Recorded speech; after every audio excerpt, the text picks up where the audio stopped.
I'll be able to see it.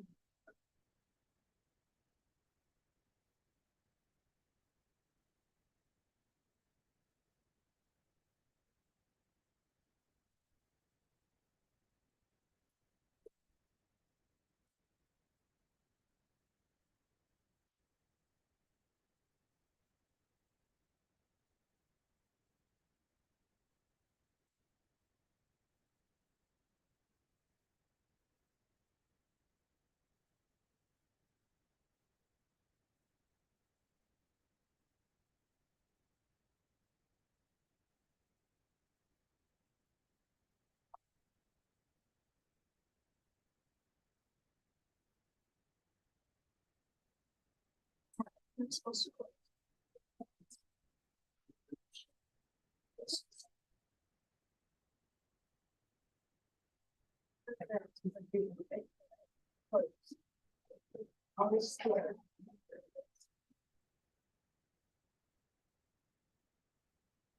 Sugar and I have played.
Waiting for the magical hour of 6 o'clock.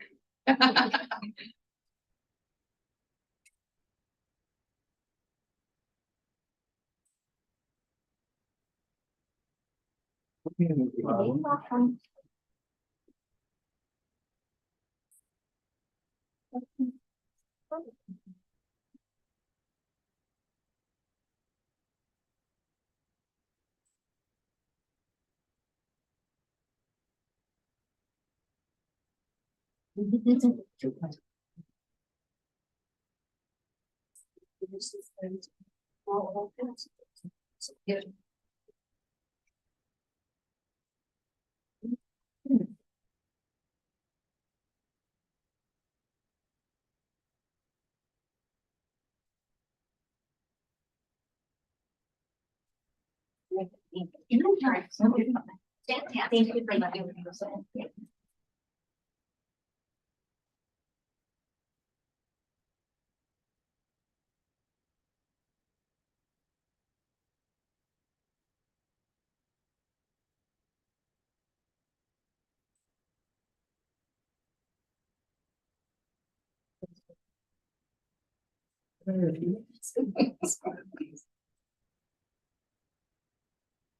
It is really fun to see everyone. Good job. Oh, That's right.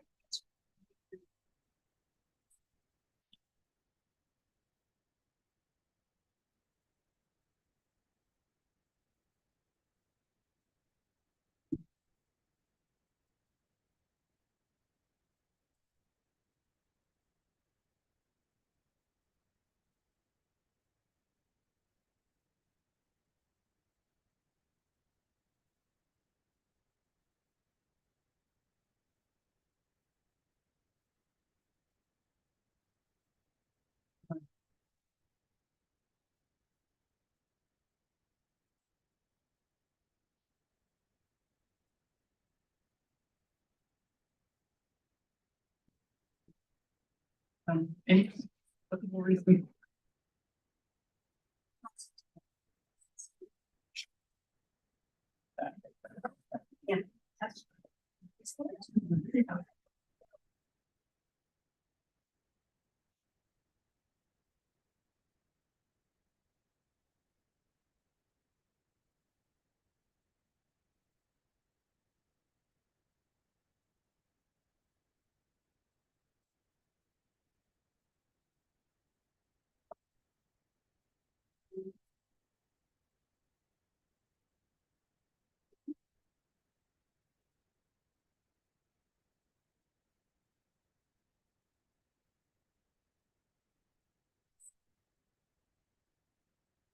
All right.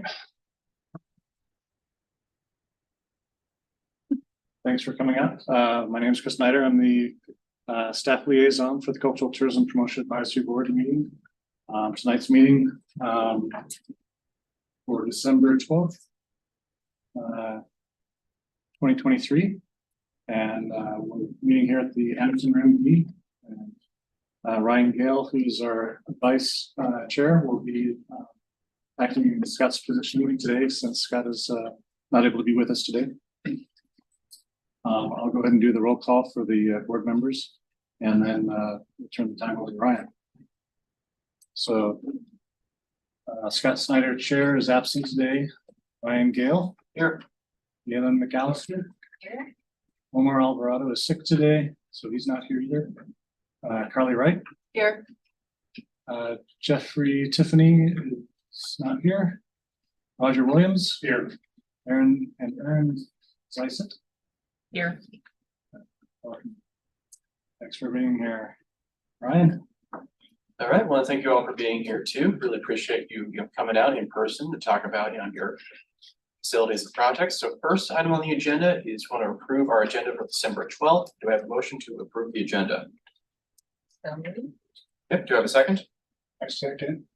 All right, all those in favor say aye. Aye. Motion passes. All right, so the next item on the agenda is going over the typical culture tourism board year. So right now we are in December, and typically during this period, what we do is we start our grant review process. And December is the month where we typically go over the facility and the project grants. And as mentioned in the typical top board year page, it's mandatory attendance for all those organizations whose application will be discussed and reviewed. And in January, we'll be going over event application grants and review. Attendance is also mandatory for the organizations whose applications will be discussed. All right, so our next item on the agenda is the approval of the minutes for November 14th, 2023. We have a motion to approve the minutes for November. I motion to approve the minutes for November. All right, do you have a second? Were you here? I was not. That's That's why I was being very quiet. But I'm moving things along. Clarification of the rules, you have to be in attendance. There you go. Yeah, It'd be best for somebody who was in attendance. preferably someone who is in attendance to make a motion to approve. Yeah. I motion. There you go. Okay, do you have a second? Okay, all those in favor say aye. I Aye, motion passes. probably have to abstain. Same. Okay, so one abstention, essentially. Okay, I'd like to move on to public comment. So for the appearance of any persons who wishing to address the board in any matters other than those who appear on the agenda. Do you have any public comments? Okay, seeing none, then we're going to move on to items requiring actions. And in this session, we're going to be reviewing all top application grants for facility operators, starting with the Gilbert Health Trust Museum. And because Scott couldn't make here tonight, he's going to have a couple comments that he's prepared in advance, comments and questions. So we'll read them as they are. And we'll give people a chance to respond. So take it away, Gilbert House. Am I supposed to? So the question, the board is supposed to review and ask any questions of the facility owners. Okay. So as you went over their application, any questions that you had? They have their annual facility operator grants that they're applying for. A capital improvement grant for Little Gym restoration, asking for $20,000, which is a 50-50 match of actual costs, and then an event grant for their annual Halloween re-engineered for $10,000. Yeah, apologize, I think to clarify, so. I have questions. This is gonna be a similar question probably to everybody. I saw in your budget a significant drop, of course, because the COVID funding was coming off of your organizational budget, it looked like. Yes. Oh, and you weren't doing a big project, right? So your revenues are down. Do you have any operational grants coming in that'll help support you in the? We do, and the capital funding that was came in was spent on the project. So Right. that's not in our profit and loss. Right. But But you- it shows as profit, but our operations are covered by grant funding, donations, and membership and admission revenue. So you think it's not gonna be too much of a, that's good. And then, I did have a question. I thought of always your very clearly written applications on the Little Gym restoration. I didn't see any, you didn't really address the needs of diverse populations. Have you thought about that? I know it's kind of funny in a capital project, but how, since it's a cafe, how Yes. might you make it welcoming to all communities? Well, certainly, so physically, there will be, people can access it from Water Street as well as inside the museum. Though beyond that, it's still in the really early stages and much more about the actual physical structure and getting it ready. And so some of those things will come later in time. I'm excited that Little Gym used to be in my neighborhood, the Port Chemeketa neighborhood. Yes. It's been a while.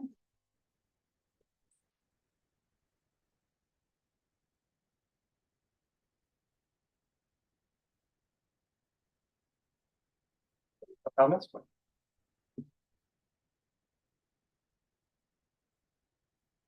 Okay, seeing none, want to move on to the next item on the list, which is Deepwood Museum and Garden. So with Deepwood, they have their annual facility operator grant. And then they are doing an event grant for public events, and they have 3 dates associated with that: March 15th and 16th of 2025, and December 7th, 2025. Are those dates correct? Those are the dates that were on the actual application. Sure. I think the December 7th, What about 25. outside of our? it's outside of the time frame. So Oh, could it be- should be, I'm sorry, that should be 2024. Okay, The December one should be 2024. I would, The others are 2025. I have a question on, you had your hours open to public as 4,300, and I was wondering if that was. That includes our gardens, because our gardens are open Okay. sunrise to sunset. We take care of them as well as the museum home. The museum home is open, other than special events, it's open Wednesdays through Saturdays from 9 till about 1:30. and then I had a question on your operating budget. You had a large planned increase in revenue, Mhm. but you still were gonna end up with a deficit. With your expenditures, is that kind of planned for, and you're taking money out of savings? So it's because of a grant of some operating. Some funds that will shift out of a grant that is currently in our So you're gonna pull it out of that and. Yeah. That makes sense. You also use like the Travel Salem intercept numbers Mhm. to estimate for attendance. I did that because of the gardens, because we do sampling out in the gardens, but the sampling is me or volunteers sitting out there a certain number of hours during the day. So, based on the research and conversations I had with Irene, they're actually, and what others have found is that they're actually, if anything, low, not high, because they don't include children. So I think that, it's the best possible number. It's much higher than we've estimated before, but it gives us a chance to show a more accurate number than we've ever been able to. You know, you're in the budget for the event series, it talked about a match. Where's the match coming from? We have a match fund. Oh, Yes. okay. We were gifted money years ago that is specifically for grants that we use.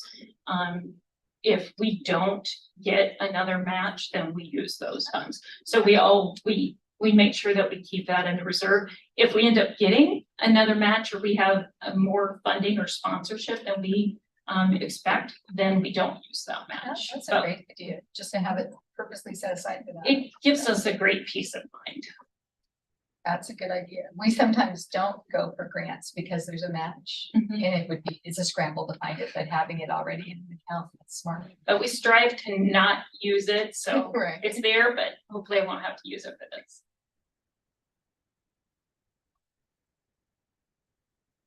Any additional comments, questions? It's got any questions? No, not.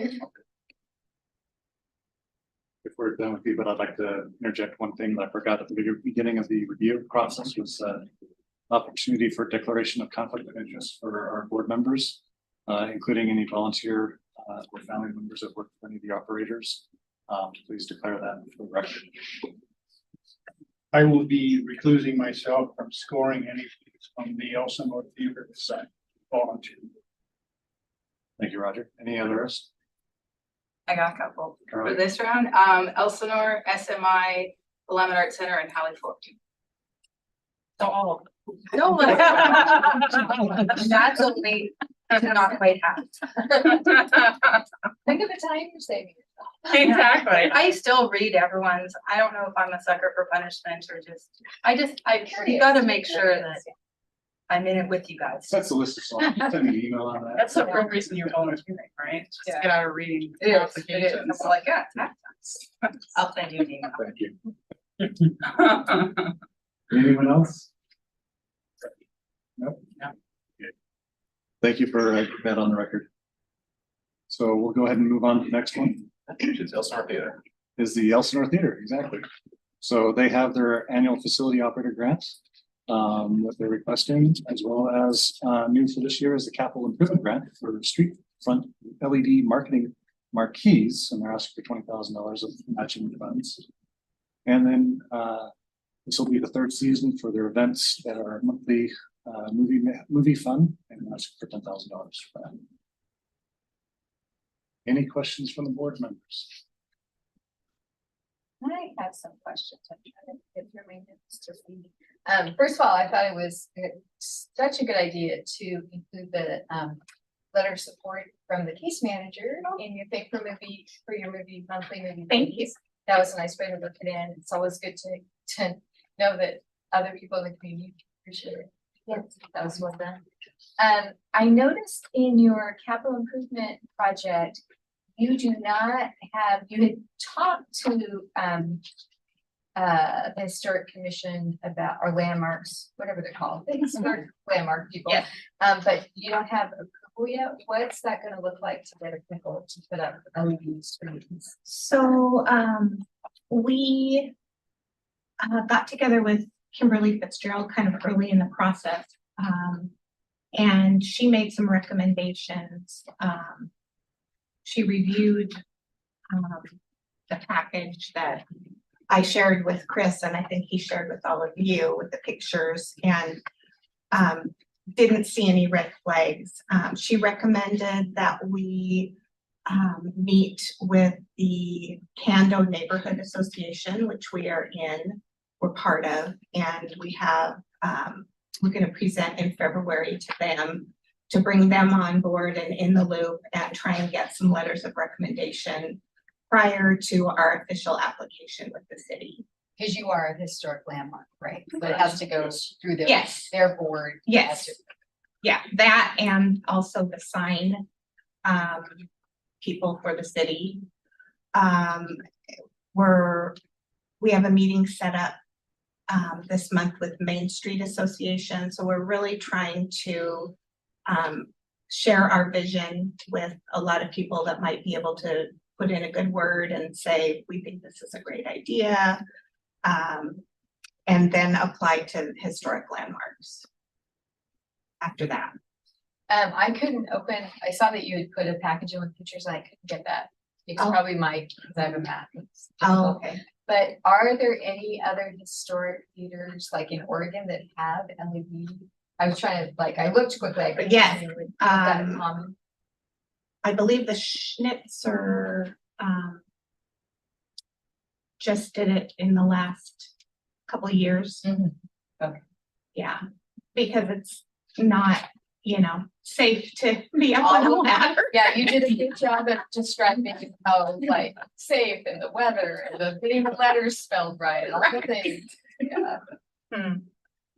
Yeah, and in that packet, there was a photo from the early 1930s that had, reader boards all the way across on both sides to the left and the right of the Elsinore. And we're proposing, So here.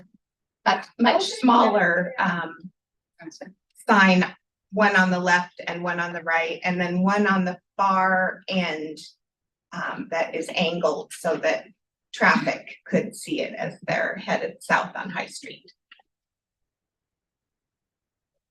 And there's, other plans, beyond the marquees that are part of this project. You'll see our rooftop crown is no longer there because it rotted out and we had to take it down for safety. And then we want to also replace the blade sign that was blown down in the Columbus Day storm and never replaced. So, Been a bit. yeah. Is it still in someone's garage? No, not that one. Scott Snyder wanted to comment that he really appreciated the reference to the Americans for Art surveys in the applications. Oh, very good. Thank you. Any additional questions or comments? And if you notice in the upper right-hand corner, there's the activities that are taking place at the Elsinore in the next 2 weeks. Good. It's a busy month. Thank you, Chris. That tractor. We've had lots of ballerinas, different ballet schools. I saw that Tuba Christmas was there, but it said the third annual Tuba Christmas. I was like, they've been doing that for years. Why is it just the third annual? Where did you read that it's third annual? It must have been like a social media pop-up. that Yeah, said- it's not. That's It's what like the 4 millionth annual. I know that's. I swear I remember there They was. might shit on my receive lap. prize. They might have been, there's some social media posts that reference stuff from like 10 years ago, so. Oh, yeah. So It's do like AI not is trust taking over. Yeah. We've had that problem Yeah. too. Always come to the Elsinore Theater website directly, as I also recommend going to other websites directly. Next up is the Holly Ford Museum of Art. They're requesting the annual facility operator grant. 5th anniversary this fall.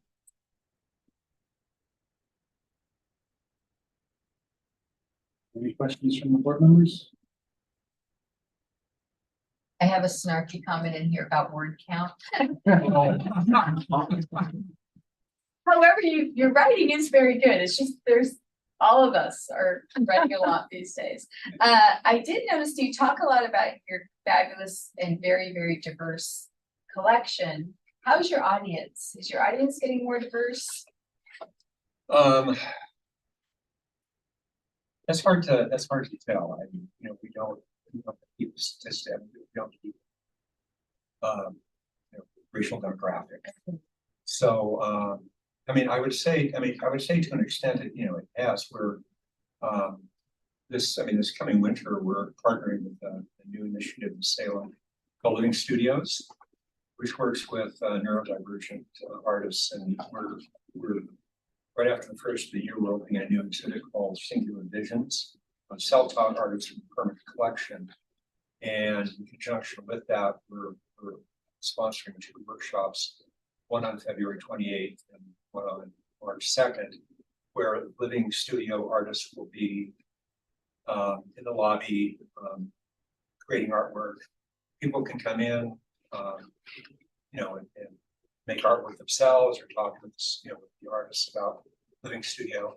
so we're trying to reach out to that community. We're also we're in the process of going through a strategic planning process, and one of the objectives is how do we engage other audiences in Salem and Marion County. There's a large Hispanic population here. We've done that to a certain extent with specific exhibitions, but how do we do it? How do we continue to engage with audiences on a regular, ongoing basis? So hopefully by this time next year, we'll have a really nice strategic plan that I can share with everybody. That'd be good. We've done a good job in terms of reaching out to the native indigenous communities. Last fall, well, we installed a welcome figure. Bobby Mercier's grandma Carver created a welcome figure for the lobby, and every fall we do a renewal of that figure. And grandma sweats in that. And I think it's a common, I mean, a lot of our more traditional cultural sites have catered to the population that was here previously, and it's changing and getting younger. So like, how are we responding to that? Exactly. Yeah. Are there any exhibitions coming up during this period of time that you're particularly excited for? Oh my gosh. Oh boy. I mean, we've got a couple that I'm pretty excited about. Singular Visions coming up. We're pairing that with an exhibit of a Montana mixed media artist in Colin Bolger's 25-year retrospective exhibition. His work deals with and his experiences as immigrants to the country in the 1950s. And his work is bright and colorful and combines painting, neon, and found objects. So it's going to be a pretty exciting exhibition. Yeah. So Scott Spanner had a question. So his comment is, budgeting for lower dollar amount. What is happening in 24 that isn't happening in 23? What are you talking about? Our budget? Yeah, the budgeting. Our budget is really dictated by the projects that we do. So we have a very stable operating budget. We generate about 80% of our operating budget from earned and contributed sources. So endowment fund, grants and contributions, admission fees, memberships, store sales. But it fluctuates from year to year, so that last year, 2022, 2023, we had some fairly high-priced exhibitions. And so our operating budget, was up closer to a little over $1 million. This coming year is not quite as expensive, so it's dropped down. We have sort of a baseline budget, and we have endowment funds, we have restricted funds that we use to help support those projects. So one year we might have a $100,000 exhibition, and next year that time slot it might be 15,000. So it just but at the end of the day, we always try to end up with balanced budget. Yes. So if I'm understanding correctly, so it varies depending on what exhibitions you're putting on. Is that correct? Exactly. It's all exhibition kind of programming. Yeah, that's good job. Thank you. Any other questions or comments?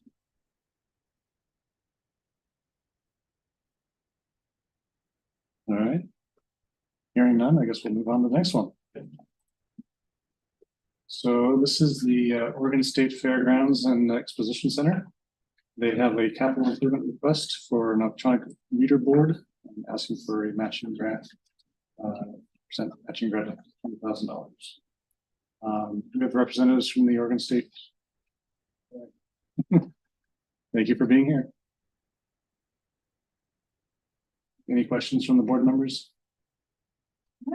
And I was just I can't bring it up. Do you have the current budget? I couldn't figure out how much the actual reader board cost. You had a lot of costs around it, installing and things like that. I could see what the reader board itself. So one of the bids, or the one that's actually on the application, was $85. For the reader board itself? It would be a double-sided reader board. And they actually had a corrected budget sheet that I'll get to you. Oh, Not okay, before. that's why, okay. So I'll try to remember some of that later this week. Yeah, Scott Snyder wanted to comment that, quote, excited to be partnering with a great extension of the many activities that bring people to Salem. So lots of comment from him.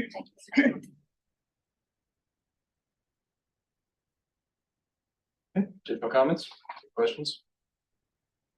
Is the state fair a facility operator? They have a lease on the fairgrounds they operate. Oh, okay. We're a public corporation. Many people don't know.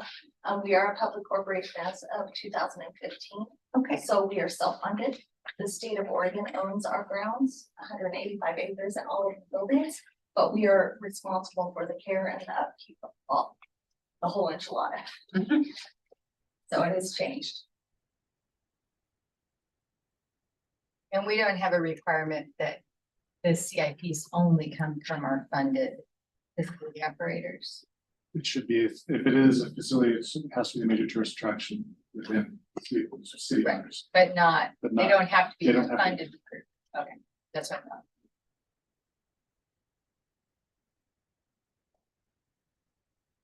Any other Questions, questions? comments? Okay, move on. Salem Art Association had a meeting conflict. They have their executive board meeting tonight, so they won't be here with us tonight. We'll review this one of the next meetings. Next up is Salem Multicultural Institute. They're applying for the annual facility grant, operator grant, and then the event grant for the World Wheat Festival. That's $10,000. Questions for Kathleen? Budget question, of course. So I noticed that, and this is my notes, now my other Excel files won't open, but my question was plan for significant revenue increases, question mark. So that either means you have a plan for significant revenue or.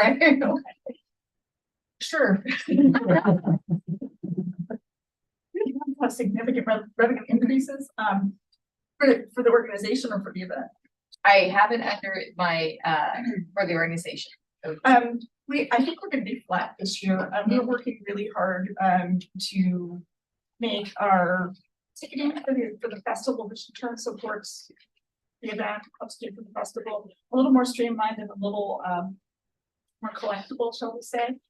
Ticket revenue went up a lot in 2024. It went from about 50,000 in the past to 70,000 this year, which was great because most people get into the festival. A lot of them get in for free. We send out a lot of passes to places like Liberty House and a lot of free entries. But so that's what we're working on, and we're in some different capacity programs that will be applying for this year. Okay.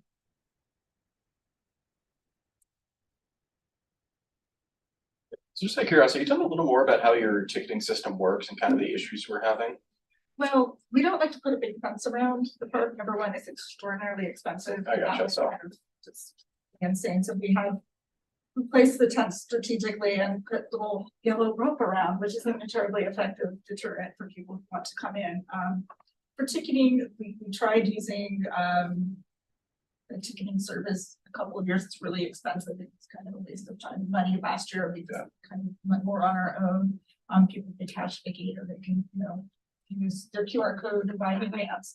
We had 3 different entrance gates. Yeah, 3 different entrance gates to the festival. And again, trying to keep on with everything. Especially it's been a struggle getting volunteers. I think most of the other organizations tested them. The demographics are changing. Some people.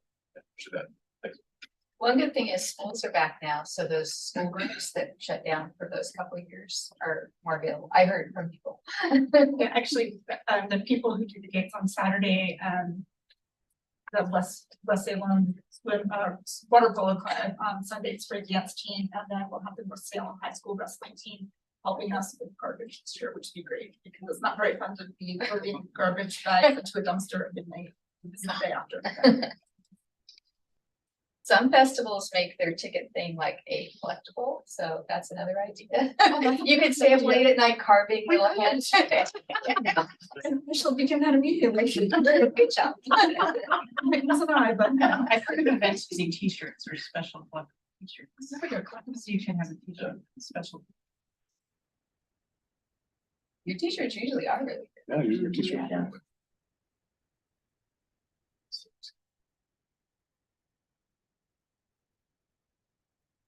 Are there questions or comments? Okay, seeing none, ready to move on. Next one is the Save Them Riverfront Carousel. They're asking for the annual facility operator grant and an event grant for Santa at the Carousel, asking for 10,000. And Maria's here. So any questions from the board? I just want to say how impressed I was in your, I don't know if this is the right number, you wrote that you only have 28 volunteers. As of now, I mean, since COVID. That's a lot impressive of though, all my- you get done with just Yeah, 28 a lot of my volunteers had either aged out and didn't want to come back, so yeah, we've been struggling for volunteers. But can I say something about our Santa? at the Sure. carousel?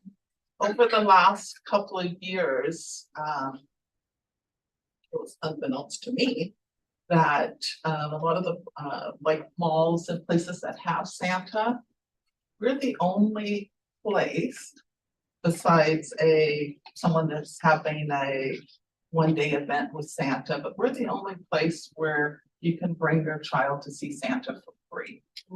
Really? And so even at the malls, because I called just to see if, do we have to buy a photo or can we still stand in line? And it was always, well, maybe we can squeeze you in, but these places, you have to pay to take your child to have a photo and to see Santa. And so at the carousel, you still have to line up, but you do not have to pay for a photo. We offer to take a photo, a keepsake photo.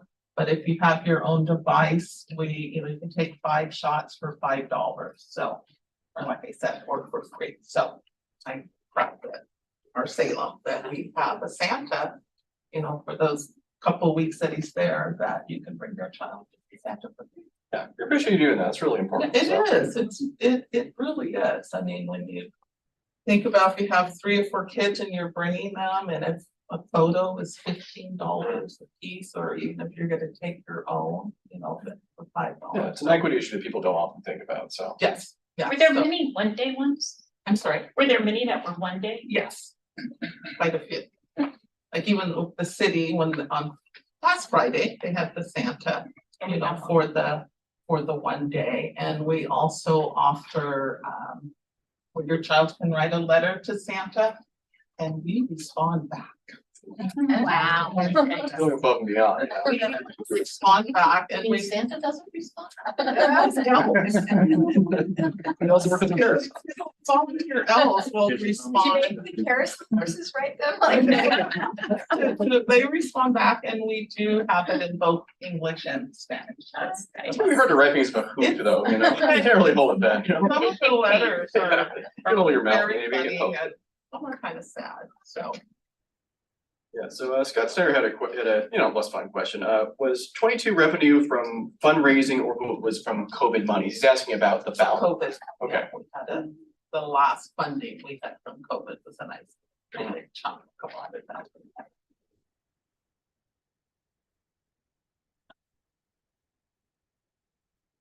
Any other questions or comments? Seeing that. Next up is the Willamette Arts Center. They're requesting the annual facility operator grant and the event grant for the Artisans Village. I'm here, 1 month and 12 days in. And Lisa Joy is with us. Yeah, Congratulations. thank you.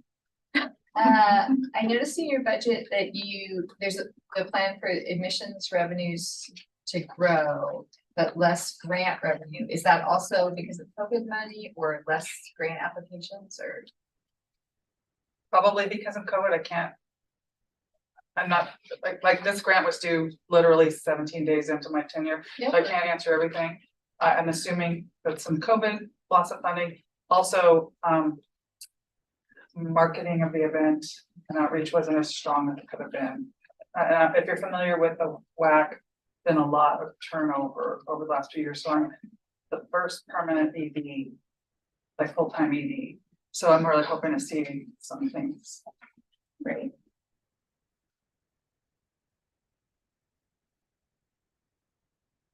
Okay, any comments or questions? I did want to address, though, if I could, not so much around the facility, well, about on both of them, that we're really looking at increasing our outreach to particularly Title I schools and other organizations to bring in younger people and people without means to participate in our regular activities. And then at the Artisans Village, that we're really seeking to increase the amount of interactivity we're offering with the artisans and the musicians that are coming to the Artisans Village to really achieve our mission of growing artists. Yeah, that definitely is important. What are some of the ways you're reaching out to the schools? So in my past position, what we did was we offered opportunities such as, so we'd write grants for transportation to bring folks to the facility. So like a that school bus type situation? A school bus, Yeah. and you know, if it were an evening thing, perhaps we would even offer food. So that for folks like at McKay or at North, which were, my previous job was a little farther away, but North would be very handy, they could practically walk to the WAC. To offer transportation and other opportunities like that. The other thing would be to take programming to the school, which we have done in the past and has kind of died off since COVID, but I think that would be a really great way to get kids with their hands in art and have that experience. The other thing I'm working on is expanding the number of months in which we offer the Family Clay Sunday, which is a very low cost, low entry event. And we've had a really great experience with that just recently with a diversity of folks that are coming in the door, including older couples.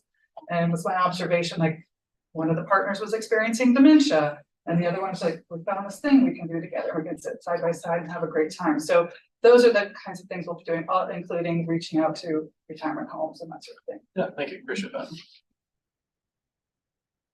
All right, any other comments or questions?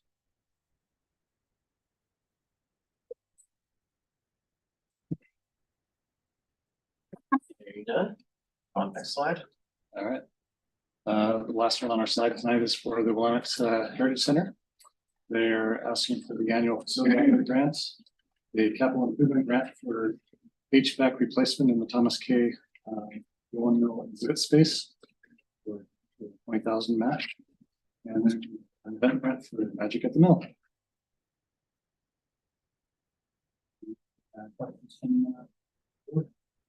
Did this Magic at the Mill start? Next week, Tuesday. Oh, 19th to the 23rd. 23rd year. Really? That's impressive. They're gonna be a model training exhibit. Yeah, we always have that. Okay. People love the trend. And Santa. Take pictures for free with Santa. You have to pay admission to go in, but yeah. Well, As many pictures as you want. And Buddy the Elf. And Buddy Deal. Yeah, so I'm on the Buddy calendar Deal, too. yes. That'd be great. Oh, that's right.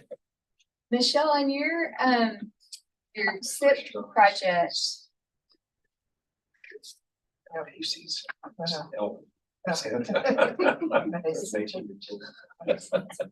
oh my gosh. Oh, I was just saying on your SIP project, HVAC, totally get it, that it's needed.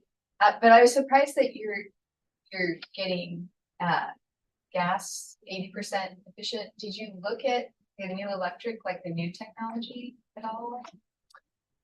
Well, we work with CJ Hansen mostly, and that's what they recommended. Yeah, I was just surprised because there's all those incentives for getting electric heat pumps and things like that. I was surprised not to see that on I don't know, that's a good question. I'll send you some information. Okay, Because PG But will I'll- actually send you an expert out to walk through and Wow. give recommendations and what they can do, what they. but keep in mind too, our buildings are very, you can only do so much. with buildings. Right, yeah, that So makes that sense. could be part of the issue, but I don't know, I mean, I would be curious to find. out Yeah, about it's that. worth at least talking to them because they can often, as kind of a PR thing, they have money to kick in normally, plus as a PR thing, sometimes they'll add, like, oh, we'll pay for that just so they can say, hey, look, we took this old building and put modern things. in." But I'm sure your historic thing. Well, there's a lot of, we have a 50-year covenant with the State Historic Preservation Office, and they're very particular about what you do with the buildings. Right. So I don't know if that's possible, but it might be worth considering. Just seeing what they've got. Mhm. But I am happy that you're able to at least think about HVAC. That's a good Well, sign. Barely. This is 3 units that we have to replace. That's 3 of like about 25 that we have, and there's 1 by 1 dying. They're not cheap.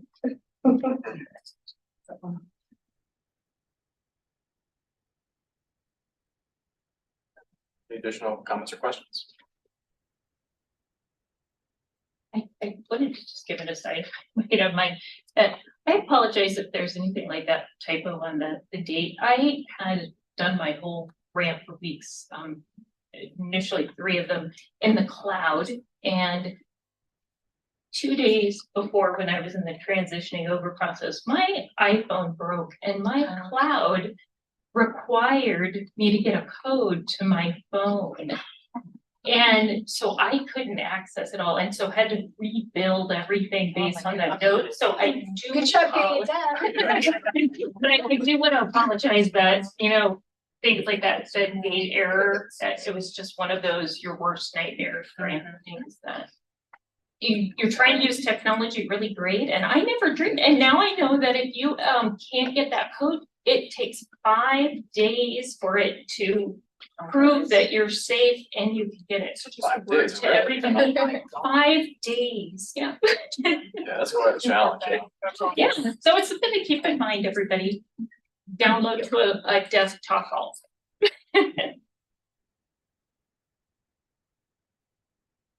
Yes, thank you for sharing that. I know this process isn't always easy, but we appreciate you sticking with it and, do what you can. It's So, priceless to it, I mean, it's so important, but. Yeah. It was a lesson learned that I think is good for all of us to learn from. Yeah, they always tell you that in the grant world. Get your grant done 2 weeks ahead so you have time. And like, we're busy. Nobody gets it done 2 months ahead. all right, is that all the, That's all the facility operator grants and grants being reviewed for tonight. And Salem Art Association is gonna be here at the next one. Salem Art Association will be at either January or February. Jeff will put us on this for the schedule. I believe I received an email on that already. Yeah, we're all up and good. Next up on the agenda, we have our cultures and fund report. We don't have any at this time. We move on to the facility operating grant reports for equipment review for Hollywood Art Museum and Deepwood Museum of Gardens. So, do you have any comments or questions regarding that? Okay.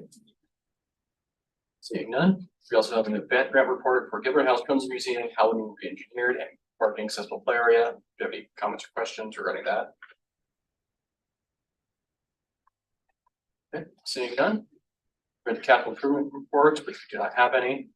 So now I'd like to open up to a roundtable discussion and appearance of all some citizens, and this is an opportunity for those attending the meeting to address the board and share updates on upcoming events. yes, we start in the back. Oh, yeah, do you want to go in order? Or just if you have a hand raised? We'll start with the back. I had already mentioned about Magic. It's next week, Tuesday through Saturday. It's the 19th and 23rd. We are in desperate need of volunteers. I know you guys have all said that already, but if anybody's interested in volunteering, check our website. We need 50 to 60 volunteers a night, and this is a 5-night event. So right now, I think we have about 40% filled. And my event staff is it's like, we usually get a pretty good influx the weekend before, but I'm I promised them I would report out today, so if anybody's looking for volunteering, we do get free admission to the event on other nights, passes, so it's on our website. I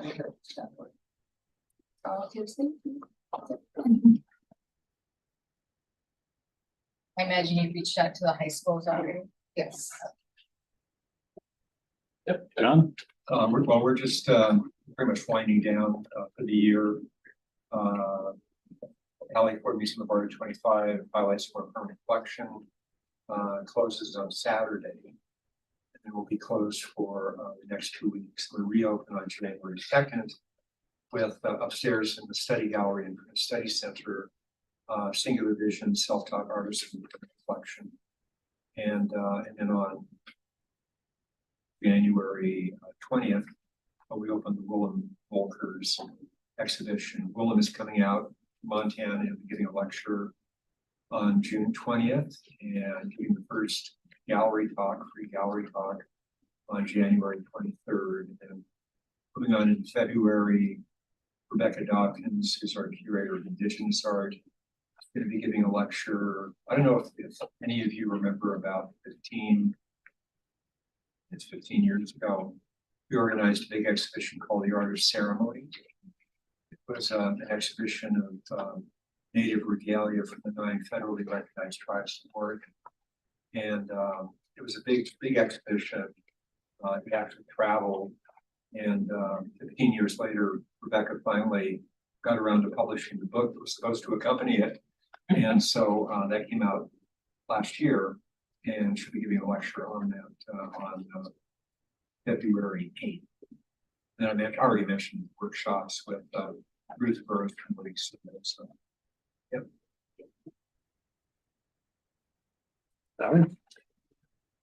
December at the Elsinore. So far, our staff is holding together okay. We survived American Ballet Academy over this past weekend. We had 900 people there for one performance and 1,100 for the second. So lots of memory making. Is that for the Nutcracker? Yes. And then Thursday, Saturday, Sunday, we have more dance studio ballets.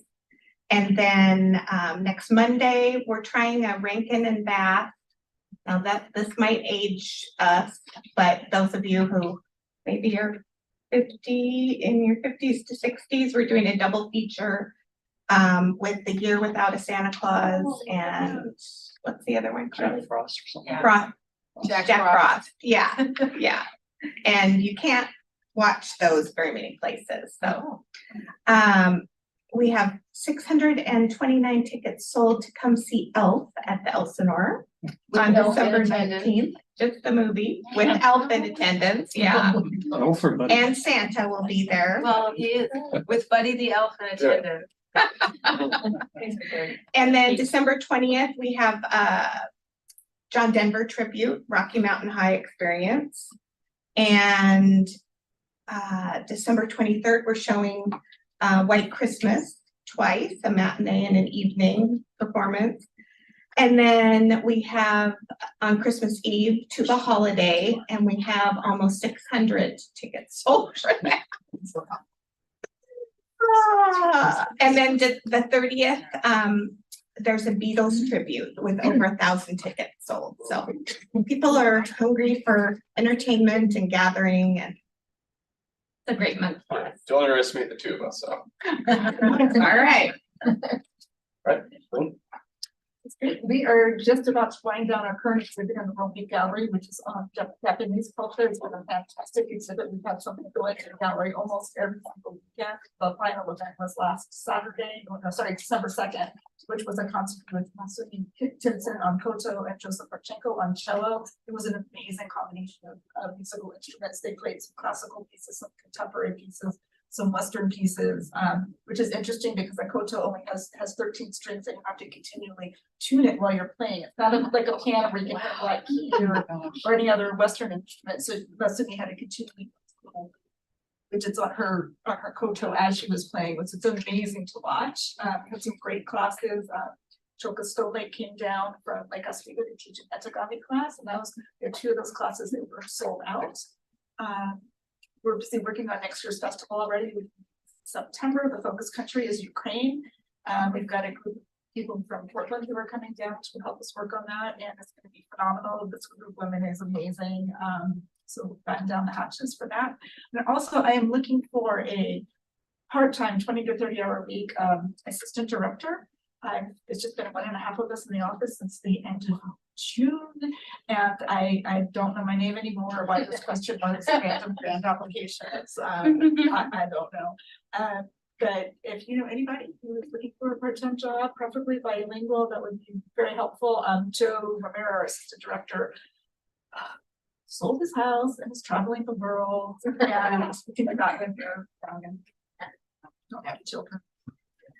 Anyhow, so that's what's going on with us. If you know anybody, let me know. Bilingual in which language? Spanish, sorry. Universal sorry. At the carousel, all of our events have been sold out. We had breakfast with Santa last week, the Princess Tea Party last week. And this Saturday, we have our breakfast with Santa. And what else? And then that following week, when school is out, we have Santa there every single day.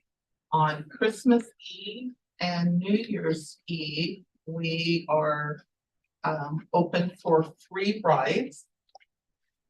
If you bring a food donation, you know, we'll still let you ride, but it's a food donation to help support Mary Hope Food Show. And so that is something that we do every year. And so we're really getting the word out because we changed the dates. It used to be Christmas Day and New Year's Day that we were open for free rides. So we changed it to New Year's Eve at that request. So New Year's Eve, or Christmas Eve and New Year's Eve.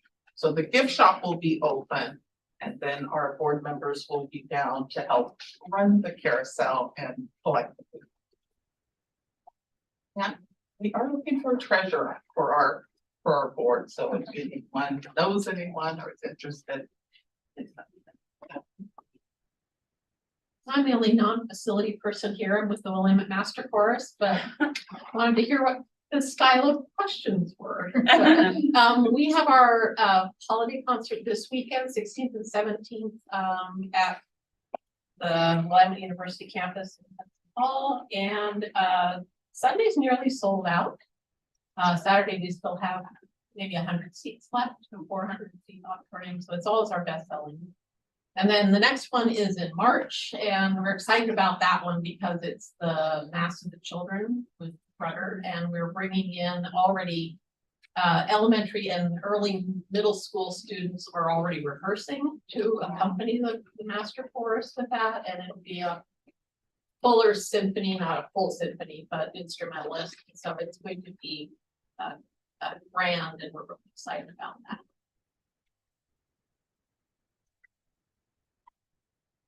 You're on. We had our open house, our holiday open house, which was TOT funded. It was one of our series of free events that we're doing. And I'm so happy it was so successful, even though that morning when I was setting up, it was literally the rain was going sideways. It was high winds. But we ended up with, in the 3 hours we were open, including our volunteers that were in the house, which is a small team, about 550 people in 3 hours going through the house. And really that's as many as I can safely put through Deepwood in that amount of time. At one point, the line went way past the carriage house. So, and during the time that the people are waiting in line, as much as my voice will allow, I'm talking with them. We added in our solarium a small gift sale of things that have been donated to Deepwood. So that helped with us having some income as a side element of it, but admission was totally free. And we had Santa in the front parlor. We used to have him in the solarium. A year ago, we moved him to the front parlor because our young families, many of them were coming, seeing Santa, and then just leaving. And we wanted to encourage them to get into the house to expose the children to the home and hopefully encourage them to do other programming at Deepwood. So we're really excited about the success of that. This past Sunday and Monday, we had about 100 people over for tea between the 2 days.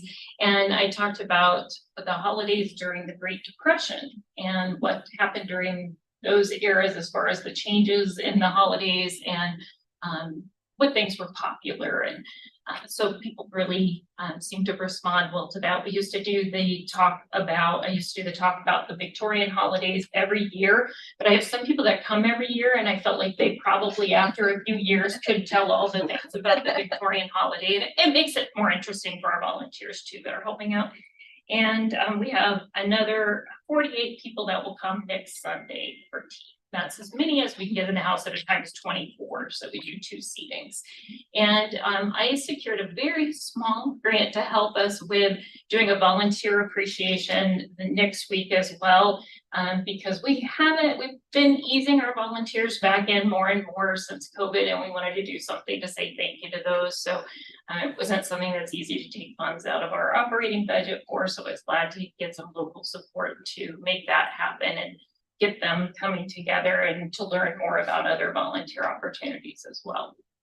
How do people in Salem find out about volunteer For our opportunities, we promote them through our newsletter, which is well received and those people have an interest in it. We also do promotion on Facebook and sometimes Instagram about volunteer opportunities. And then we use Volunteer Match as well. And I try to, like, when I go out into various community organizations, I talk about our need for volunteers. So we are also working on more board development as well. We did just add one new member who I'm very excited about. She's wanting to work specifically with events, to do hands-on work with the events. So that's great, really exciting. But there's always a need for more volunteers, especially with those niches of experience. That's what I have. That's great. At the Oregon State Fair and Exposition Center, we have a really busy month. Last week we had the snowball. We hosted the snowball and the Saturday holiday market, which was very well attended. So I was very happy for them. We do have a new event, the Magic of the Lights. It's a drive-through light show, and that runs through December 31st. That has been very popular with families. This weekend we have Our Lady of Guadalupe in the pavilion, and the Salem Indoor Speedway races through March they start this month. We have many private parties and events and a lot of Hispanic concerts and sporting events coming up. And just to say note, she is actually part of the Deepwood family, the original family that owned my husband. Her husband. Do you go back and take pictures on the porch every year? There, and it's very near and dear to my heart. I used to be on their boards. One day, hopefully, you'll come back. Yeah. Yes. My job is really easy at Shift. Yeah. Yeah, I know. I love it there though. Thank you. Oh, okay, so I just heard all of this and I'm like, we need to have a nonprofits unite to recruit volunteers fair. Where people could come and learn about what's out there. Would they come? I don't know, but I'm just feeling very much because same need at our organization. COVID killed a lot of things. And including some people's spirits.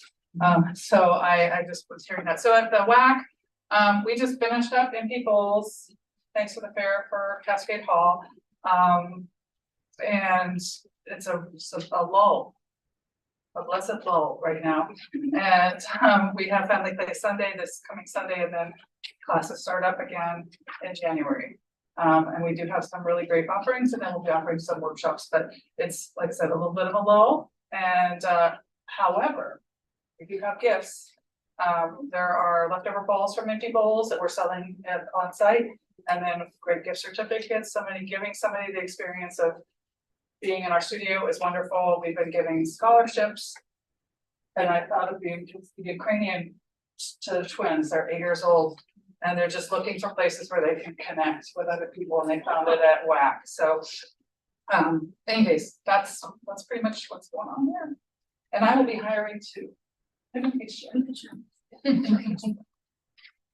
Alicia Bay with Gilbert House Children's Museum. We're getting ready for New Year's Eve, which is our holiday balloon drop that happens at noon. So I'll connect and see how many people you want sent your way.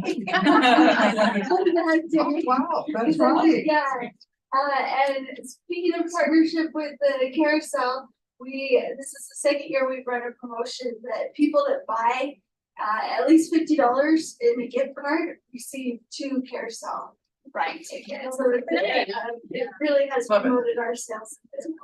Pretty I've seen your billboard. Yes, seen our billboard. It's so cute. That is so cute, the one right there on the, kind of next to the carousel. Thank you. So, oh, yes, because Parkfront is running our New Year's Eve. Yeah. Lamar is running our gift card sales. So, Very cool. and then just looking forward to school being out for 2 weeks. Like the way it lines up this time is terrific. We're closed on Christmas Eve, Christmas Day, and New Year's Day.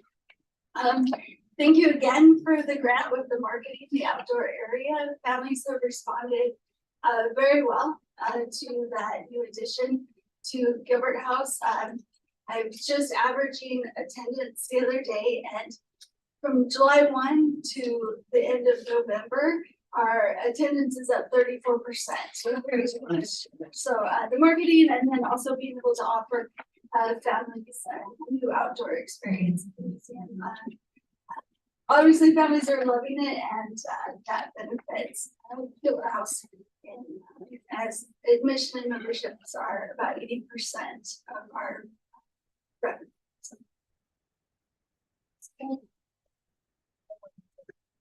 So, go ahead. Do you mind? Yeah, go ahead. First of all, it's been a long time since we've all been together. This is lovely. Yeah. It's just so nice to be together. I love the idea of the volunteer, like, event. Yes, let's do that. We can have it at the Heritage Center. Yes. please. I love that idea. And the January, February, March, whatever, just let me know.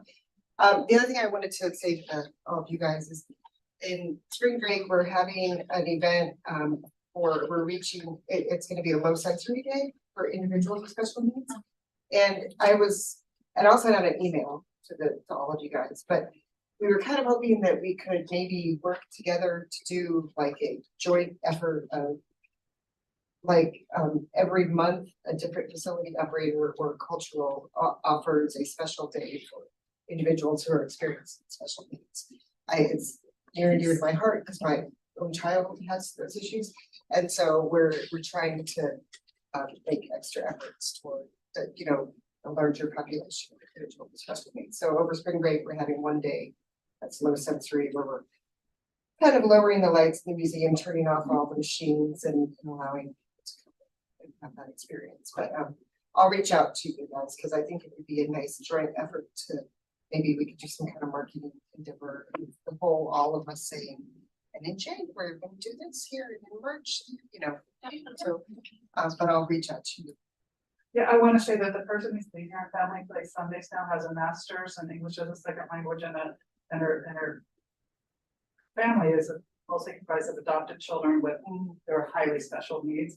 She is a star with meeting them where they are. So if you do feel like somebody needs to go do something where it's hands-on.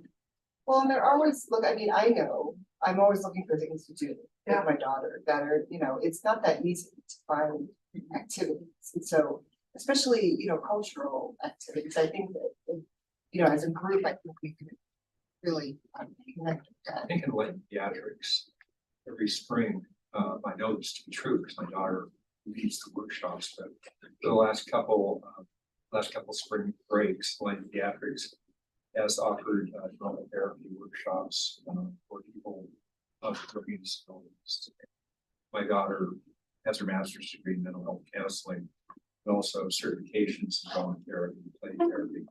She's come down from Seattle and actually led the That's awesome. that happens during spring break. That's great. So Yeah, so if we that can somehow seems like coordinate. things are, yeah. And like Carousel, we do give complimentary rides to anyone with a disability and to their caregiver. take advantage of that. Do you? I love it. And on Mondays, we do have the, where we don't play music. Oh, see, that's So so for the first, I think it's the first well, 2 hours. and I know the Elsinore, you guys, I mean, just all of that, it'd be so Gotta nice to, get them it all yeah, together, to yeah. bring it all together and to Fire. offer ideas. Talked about, Burris is bringing the studios up here to save. So. That's a good thing about it, I'll give you. Yeah, that's me, I think we should all meet once a quarter or something to kind of throw out ideas. We have We a used to do meeting. that. That'd be nice. We have a meeting with, that Irene has organized with Travel Salem, Oh, where yeah. we're getting together, I think it's about once a quarter, or every other month. Yes. And we're having really great Yeah. dialogue at that. Yeah, that one is really, really good, and I think it's a great one to explore this kind of topic at. And there's always been a follow-up. Yeah. To that conversation, but the follow-up. Yeah. Awesome. I know it's online waiting to. Nope, nobody online, so. Okay, what's on the agenda? Yeah, we got other business parking lot items, seeing none. Now, Chris, is there anything else you need to comment on or I don't know. yes, go ahead. This way, it's over there. And there are 44 things to do in December alone. There's probably still 22 left. Sure, Also grab a a- place to host volunteer opportunities. Yeah, we'll talk. We'll all. Please take whatever you want there. So we. You guys adjourned. Else? Meeting adjourned. Thank you all for being here, I really appreciate it, so. Thank you, Thanks. Brian. Thank you. January 9th will be the next meeting. So you'll have to see what the event is. So there's. I don't know that I will send my question. Okay. So I think it's good. You may. Well, that's what I was like.